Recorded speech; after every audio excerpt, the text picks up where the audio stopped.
A partir de agora, você assiste Verdade e Vida. Um programa da Igreja Presbiteriana do Brasil. Nós estamos iniciando mais um programa Verdade e Vida. E é um privilégio poder partilhar com você e com a sua família a palavra de Deus. No programa de hoje, nós vamos abordar o tema Um Clamor pelo Fervor Espiritual. Chame a sua família, ligue para os seus amigos, porque Deus tem uma palavra para o seu e para o meu coração. Verdade e Vida. Uma palavra de esperança para um mundo em crise. É com muita alegria que temos mais uma vez a presença aqui do reverendo Hilder Campanuti Stutz, pastor da Igreja Presbiteriana em Alphaville, São Paulo. Seja bem-vindo à Verdade e Vida, reverendo. Obrigado, Daniel. Para nós também é um motivo de muita satisfação estar aqui neste programa. O tema do nosso programa de hoje, reverendo, é um clamor pelo fervor espiritual. E eu queria começar perguntando ao senhor que Jesus denunciou a igreja de Laodiceia de ser uma igreja morna. Como podemos identificar uma igreja morna? Uma igreja morna, penso eu, é uma igreja que perdeu a sua visão da realidade e do propósito para o qual Deus nos fez igreja do Senhor Jesus. Uma igreja que não é capaz de olhar para cima, olhar para o lado, para o seu irmão e olhar para os que estão de fora e que precisam ser alcançados pelo Evangelho. Reverendo Dé, como uma igreja pode sair dessa condição de mornidão espiritual? Bill Hybels, uma das mais ricas expressões do Evangelho, de igrejas nesses nossos dias, diz que a igreja local é a esperança do mundo.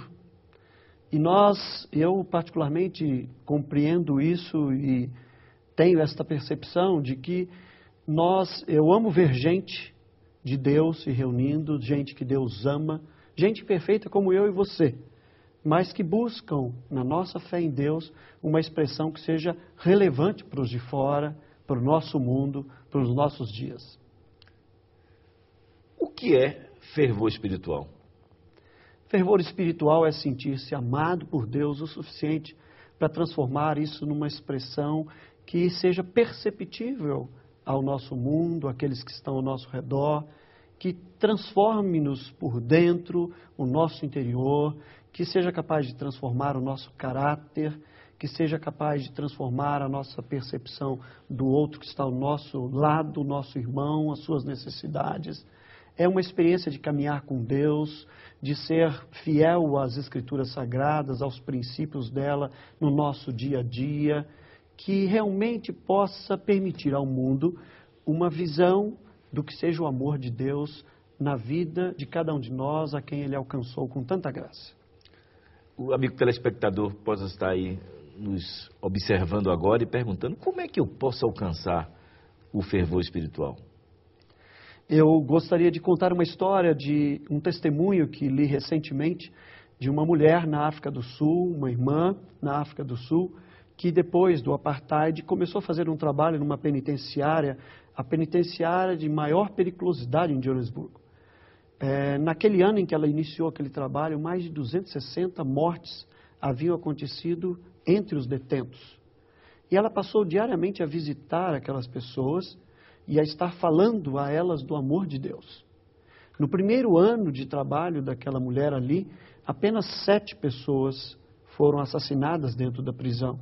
Isso despertou o interesse das autoridades, dos dirigentes, inclusive de um canal inglês de televisão que foi fazer uma entrevista com essa mulher e perguntou a ela a que ela atribuiria o sucesso que ela havia tido. Ela disse a ele: Deus estava presente. Eu apenas o tornei visível às pessoas. Nós termos esse fervor espiritual é algo que alimenta-nos individualmente, é algo que se estende na relação do corpo de Cristo, da igreja, gente imperfeita, como eu disse, mas que ama um Deus perfeito e que também é visível às pessoas de fora do nosso mundo. Isso é revolucionário a nós, à comunidade e ao mundo. Alguém agora pode estar perguntando, como é que eu me torno, de forma prática e objetiva, visível nessa perspectiva? é quando as minhas atitudes, as minhas escolhas revelam os princípios, os fundamentos que o Senhor Jesus nos ensinou e que a palavra de Deus nos revela.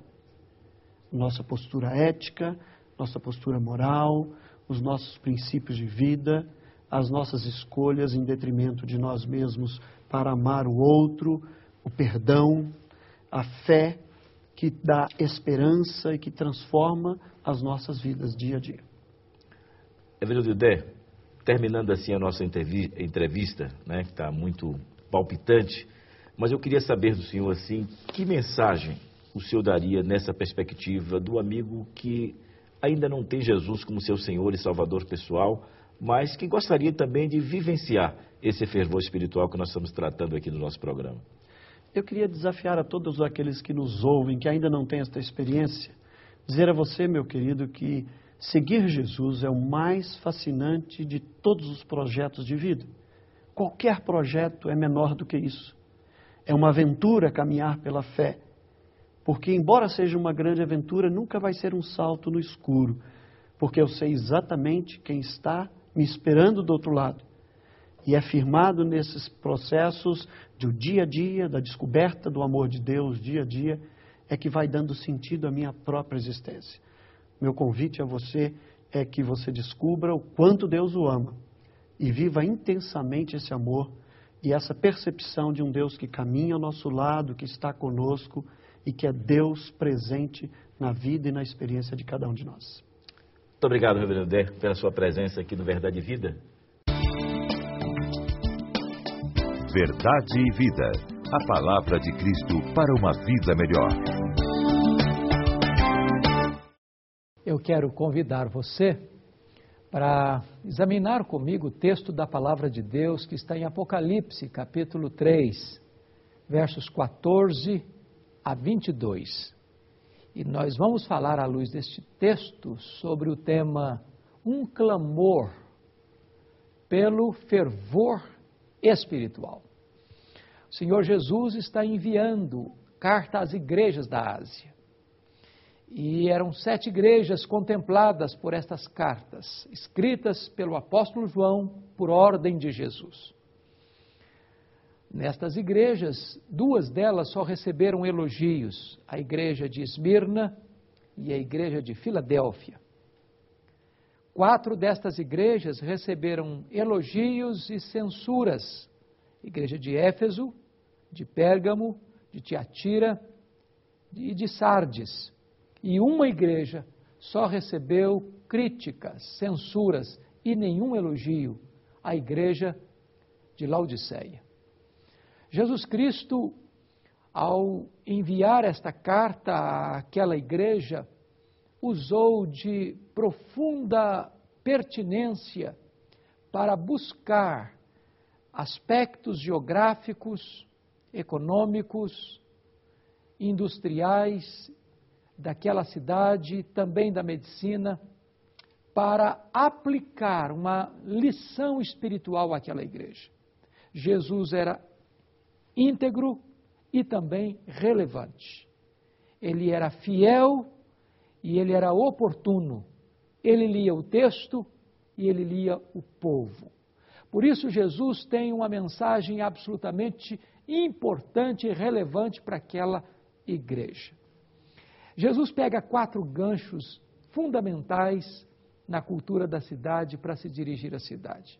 Ele se apresenta à igreja dizendo que ele é o Amém e a testemunha fiel, o princípio da criação de Deus. Jesus diz: eu conheço as tuas obras, que não és quente e nem frio. Mas porque és morno, eu estou a ponto de vomitar-te da minha boca. Eu te aconselho que de mim compres ouro refinado para te enriqueceres, vestes para te vestires, que tu compres colírio para ungir os teus olhos a fim de que vejas. Eu repreendo e eu disciplino a quantos amo. Sê, pois, zeloso e arrepende-te. Eis que eu estou à porta e bato. Se alguém ouvir a minha voz e abrir a porta, eu entrarei, cearei com ele e ele comigo. Ao vencedor, dar-lhe-ei o privilégio de assentar-se comigo no meu trono. Quem tem ouvidos, ouça o que o Espírito diz às igrejas. A pergunta é, por que Jesus usou esta linguagem com a igreja de Laodiceia? Vejamos, quando Jesus usa a expressão, tu és morno, nem frio nem quente, Jesus estava usando a geografia da região. É que naquela região, no vale do rio Lico, próximo estavam 3 cidades, Hierápolis, Colossos e Laodiceia. Hierápolis era um local de águas termais, águas quentes, que desciam de rochas de calcário branco, chamado Castelo de Algodão, e desciam fazendo piscinas naturais. E as pessoas procuravam essas águas quentes para se tratarem. Do outro lado estava Colossos, uma fonte de águas frias, também terapêuticas. Laodiceia, que era a maior cidade, ficava na região mais central, não tinha fontes naturais. Então as águas vinham das montanhas por aquedutos e chegavam na cidade de Laodiceia mornas. E as águas mornas não eram terapêuticas, nem muito menos boa para beber. Por isso Jesus Cristo disse, eu conheço as tuas obras, não és quente nem frio, porque és morno, eu estou a ponto de vomitar-te da minha boca. A segunda lição que Jesus usa é a questão, por exemplo, da indústria têxtil. Laodiceia era um dos maiores centros de produção têxtil, sobretudo da lã negra. E aquela cidade que se orgulhava da sua indústria têxtil, estava vivendo uma realidade de nudez espiritual. Ainda, Colossos, ou melhor, Laodiceia, era um centro bancário importantíssimo da Ásia Menor, onde o comércio do ouro, sobretudo produzido em Sardes, era muito intenso. Aquela cidade era rica. Membros da igreja eram pessoas de projeção na sociedade. Mas Jesus olha para aquela igreja e diz o seguinte, eu te aconselho a você comprar de mim ouro puro para te enriqueceres. Ela tinha riqueza, mas estava na miséria espiritual. Jesus olha para aquela igreja e ainda observa um outro detalhe. Naquela cidade havia um dos maiores centros oftalmológicos da Ásia Menor, porque ali em Laodiceia se produzia o chamado pó frígio, que era verdadeiramente exponencial, extraordinário no tratamento de doenças da visão. Mas Jesus olha para aquela igreja que se orgulha da sua medicina na área da visão oftalmológica e diz, você está cega. Jesus com isso está mostrando que nós precisamos fazer uma leitura do texto e do contexto, do povo e da cultura. Nós precisamos dar respostas que o povo está perguntando e nós precisamos entender o contexto geográfico, histórico, político, econômico, social, para nós termos oportunidade e trabalharmos uma linguagem que o povo possa entender para sermos fiéis e para sermos relevantes. E aqui, então, eu gostaria de aplicar esse texto, tirando aqui 3 lições. Em primeiro lugar, Jesus faz um diagnóstico da vida espiritual da igreja de Laodiceia. E Jesus está dizendo que aquela igreja estava numa situação de apatia espiritual. Notem que a igreja de Laodiceia não é acusada de abrigar falsos mestres, como aconteceu com a igreja de Pérgamo e de Tiatira. A igreja de Laodiceia não tinha problemas morais, como a igreja de Tiatira e como a igreja de Sardes. O problema da igreja de Laodiceia não era teológico, não era moral. Aquela igreja não enfrentava problemas de pobreza, como a igreja de Esmirna. Não tinha fraqueza no sentido parecido com a igreja de Filadélfia. Era uma igreja ortodoxa, era uma igreja que não tinha problemas de escândalos, era uma igreja que não tinha problema de pobreza, era uma igreja que não enfrentava perseguição. Mas Jesus Cristo olha para esta igreja, rica, abastada, talvez com muitos membros, e diz assim, você não é fria, você não é quente, você está morna, você está apática, você está vivendo uma realidade espiritual sem propósito, sem sabor, sem sentido, uma vida vazia, uma vida de mesmice, de marasmo. E Jesus então diz: eu estou a ponto de vomitar-te da minha boca. Jesus diagnostica aquela igreja e diz uma coisa muito solene para esta igreja.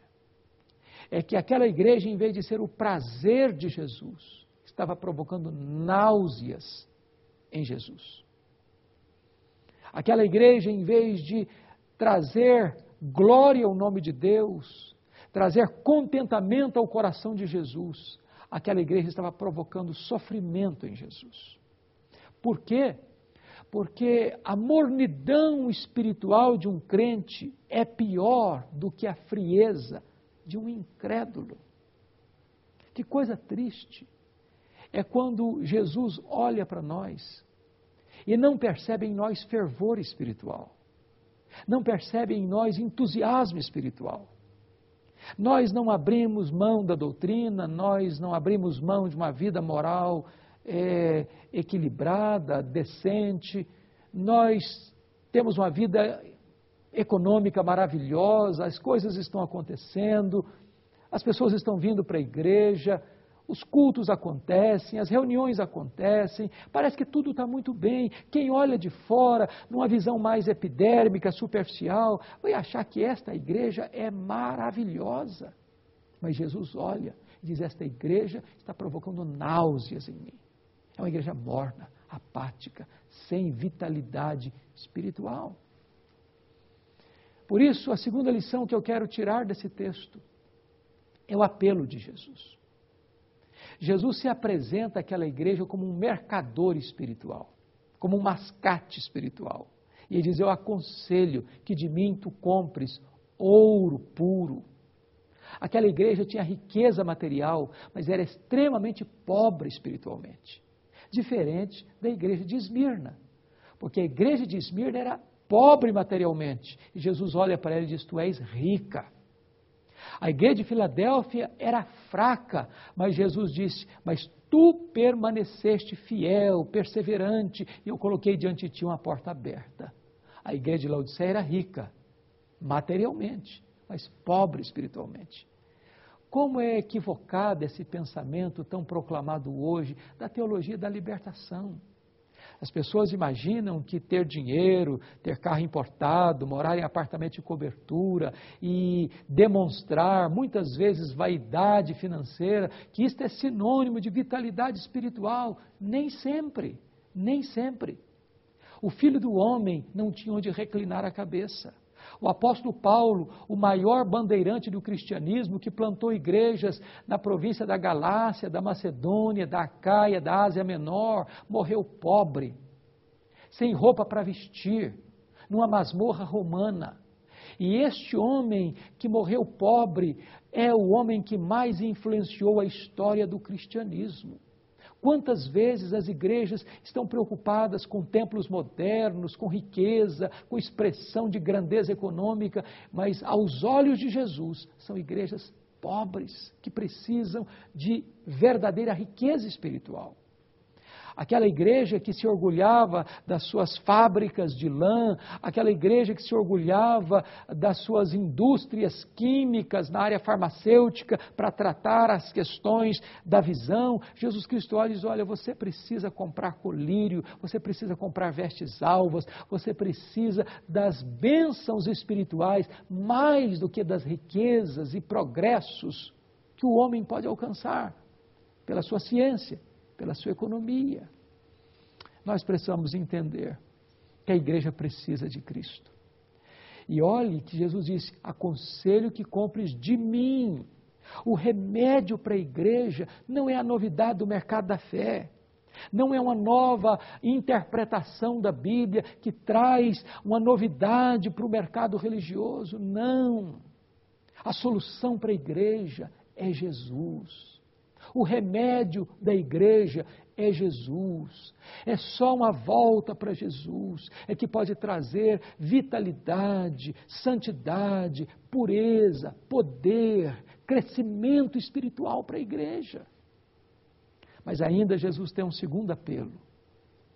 Jesus está dizendo para a igreja: eis que eu estou à porta e bato.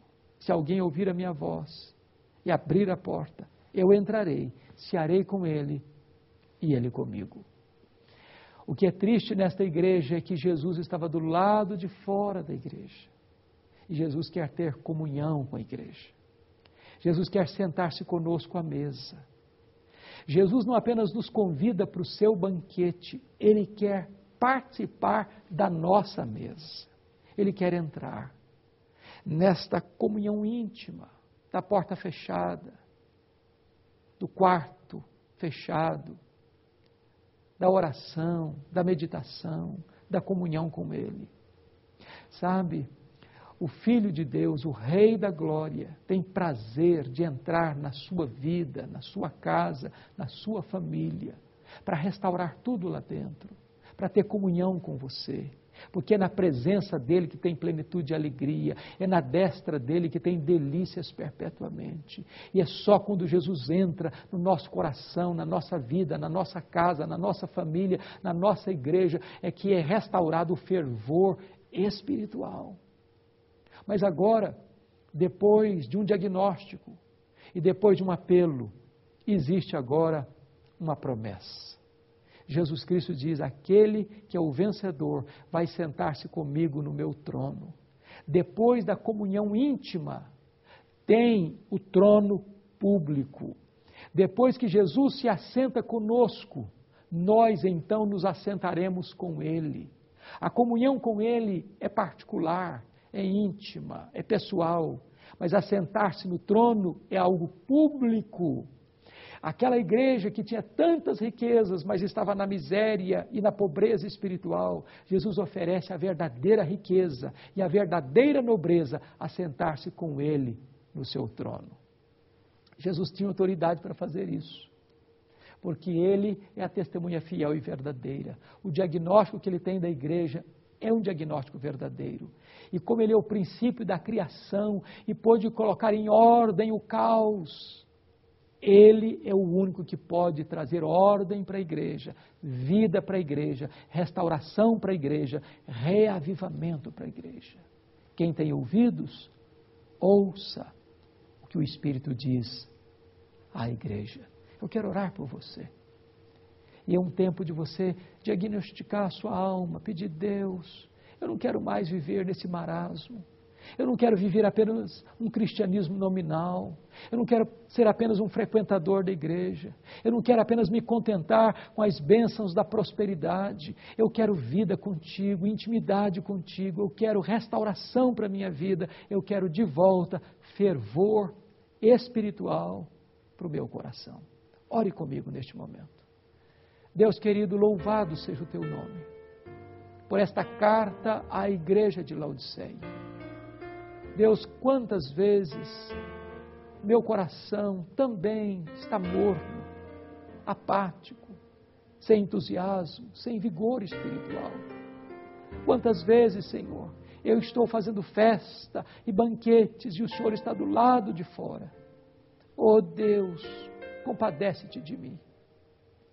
Restaura minha sorte, reaviva o meu coração, inflama minha alma, traz de volta, Senhor, o fervor espiritual, para que eu possa experimentar o melhor daquilo que Tu preparaste para mim, para que eu possa ser uma bênção nas Tuas mãos, e que eu possa, Senhor, refletir a Tua glória na minha vida, em nome de Jesus. Amém. Eu sou o caminho, e a verdade, e a vida. Ninguém vem ao Pai, senão por mim. Na mensagem de hoje, baseada em Apocalipse, capítulo 3, versos 14 a 22, o reverendo Hernandes falou como Jesus usou as conexões geográficas, econômicas, industriais e medicinais da cidade de Laodiceia para comunicar-se com ela.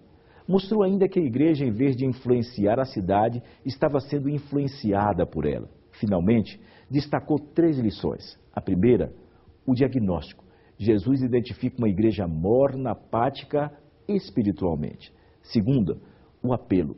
Jesus, como um mercador, aconselha a igreja a comprar ouro puro, vestes alvas e colírio para ungir os olhos. Também Jesus bate a porta para entrar e ter comunhão com a igreja. Terceiro, a promessa. Jesus promete que o vencedor vai assentar-se com ele no seu trono. Um clamor pelo fervor espiritual.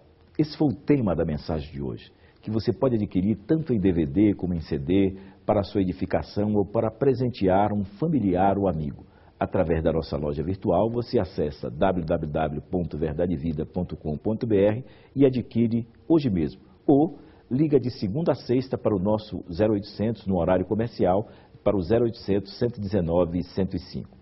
Também pelo nosso site. Você pode assistir o programa de hoje ou um dos quase 290 programas que aqui já foram ao ar inteiramente grátis. Acesse o nosso site www.verdadevida.com.br e torne o programa Verdade e Vida autossustentável. Clique em Faça Sua Doação, você faz o seu cadastro, você imprime o seu boleto e paga em qualquer banco. Ou ainda você pode fazer uma doação ou um depósito identificado para o Banco do Brasil para a conta 7.000, dígito 9, da agência 4442, dígito 3. O mesmo você pode fazer no Bradesco para a conta 68.000, dígito 1, da agência 553, dígito 3. Eu quero lhe convidar para estar amanhã pela manhã às 9 horas e participar com toda a sua família do culto matutino, da escola dominical, com classe para todas as idades e à noite do culto vespertino às 18 horas. Entre no nosso site www.verdadevida.com.br e clique em Procure uma Igreja e encontre a Igreja Presbiteriana do Brasil mais próxima da sua casa. Grandes coisas fez o Senhor por nós e por isso estamos alegres. A nossa cruzada foi uma bênção e você que participou da Operação Mobilização, se o seu convidado não foi um daqueles que atenderam o apelo da palavra e entregaram sua vida ao nosso Senhor e Salvador Jesus Cristo, continue orando por ele, para que o dia da salvação seja uma realidade viva na vida deles. A nossa agência presbiteriana de evangelização e comunicação já aprovou 10 cruzadas para o ano de 2012 e 10 cruzadas para o ano de 2013. Reúna o seu sínodo de presbitério para realizarmos uma cruzada Verdade e Vida no seu estado. Entre no nosso site www.verdadevida.com.br e clique em Fale Conosco e solicite uma cruzada para a sua cidade.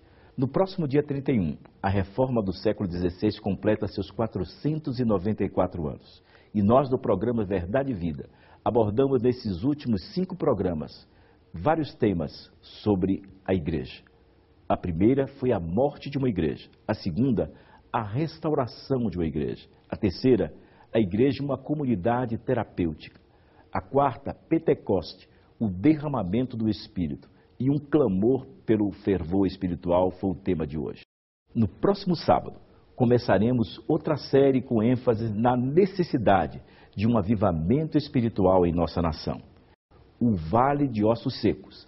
Esse é o tema do nosso próximo programa, neste mesmo horário, nesta mesma emissora. Até lá, e que Deus muito o abençoe.